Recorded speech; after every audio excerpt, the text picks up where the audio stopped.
எல்டோரியா என்ற வினோதமான கிராமத்தில் உருளும் மலைகள் மற்றும் வளைந்து செல்லும் ஆறுகளுக்கு இடையில் பண்டைய கதைகளின் கிசுகிசுக்களால் பாதுகாக்கப்பட்ட ஒரு இரகசிய பழத்தோட்டம் இருந்தது.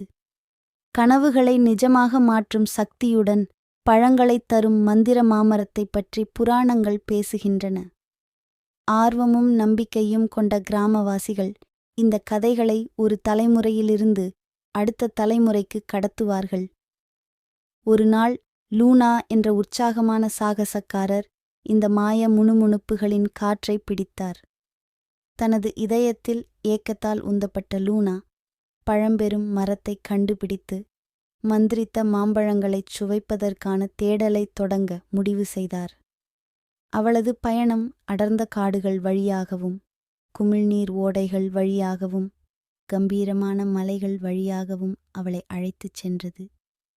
இலைகளின் மென்மையான சலசலப்பு மற்றும் மின்மினிப் பூச்சிகளின் அவ்வப்போது மின்னுதல் ஆகியவற்றால் வழிநடத்தப்பட்ட லூனா ஒரு வெள்ளி நிலவின் பிரகாசத்தின் கீழ் மந்திரித்த பழத்தோட்டத்தின் புறநகரில் நிற்பதைக் கண்டாள். பொன்னிறப் பழங்களால் அலங்கரிக்கப்பட்ட மாயமரத்தின் கிளைகளை அவள் நெருங்கிச் சென்றபோது காற்று எதிர்பார்ப்புடன் அடர்த்தியாக இருந்தது. பயபக்தியுடன் லூனா மரத்திலிருந்து பழுத்த மாம்பழத்தை பறித்து கண்களை மூடிக்கொண்டு தனது ஆழ்ந்த ஆசையை கிசுகிசுத்தாள்.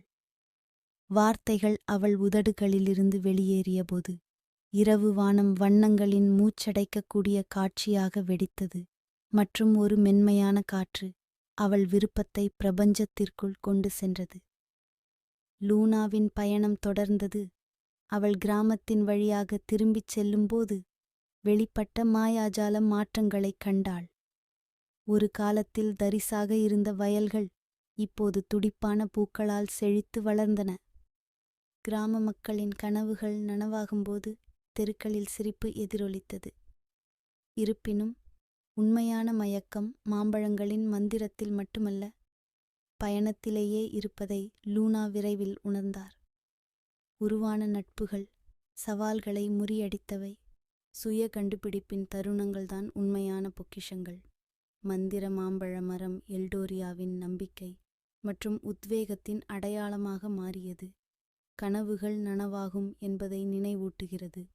ஆனால் சென்ற பாதை இலக்கைப் போலவே முக்கியமானது. எனவே லூனா கிராமத்திற்கு திரும்பினார். மந்திரித்த பழத்தோட்டத்தைப் பற்றிய கதைகளையும் வழியில் கற்றுக்கொண்ட ஆழமான பாடங்களையும் பகிர்ந்து கொண்டார். மந்திர மாம்பழம் தொடர்ந்து செழித்து வளர்ந்தது. தூய இதயம் மற்றும் சாகச ஆவிகள் கொண்டவர்களுக்கு அதன் தங்கப் பழங்களை வழங்கி அதன் அதிசயங்களின் கிசுகிசுக்கள் தலைமுறைகளுக்கு நிலைத்திருக்கும் என்பதை உறுதிப்படுத்துகிறது.